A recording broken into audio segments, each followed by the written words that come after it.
আজ শ্রাবণের দ্বিতীয় সোমবার, আর আজকের চলে গিয়েছিলাম দক্ষিণেশ্বরে। আপনাদের সবাইকে একটি খবর দিই, প্রায় 10 বছর দক্ষিণেশ্বরের দ্বাদশ মন্দিরে জল দেয়া বন্ধ ছিল।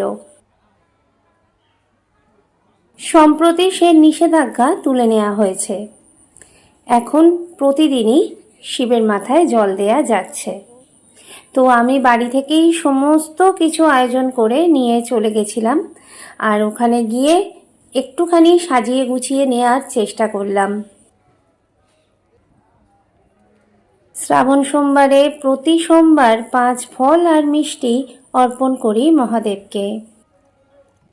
আমাদের বাড়িতে যে মহাদেব আছেন তার মাথায় প্রতি সোমবার জল ঢাললেও যে কোনো একটি সোমবার আমি যাই যে কোনো একটি মন্দিরে, আর সেখানেই পুজো দিই সকলের নামে। মোটামুটি পুজোর থালা আমি গুছিয়ে নিয়েছি। তবে একটি কথা আপনাদের বলে দিই, যদি শ্রাবণ সোমবারে জল ঢালতে যান তাহলে কিন্তু বাড়ি থেকেই সব নিয়ে যাবেন, কারণ ওখানে কিচ্ছুটি পাওয়া যায় না। যেমন ডালা বিক্রি হয় মা ভবতারিণীর, সেইটুকুনিই পাওয়া যায়। পুজো দেওয়া হয়ে গেছে, আর আপনারা তো জানেন মন্দিরের ভিতরে ক্যামেরার কোনো অনুমতি নেই, মোবাইল ফোন নিয়ে যাওয়ার কোনো অনুমতি নেই। সোমবার বলে ভিড়টাও কিন্তু বেশ ছিল।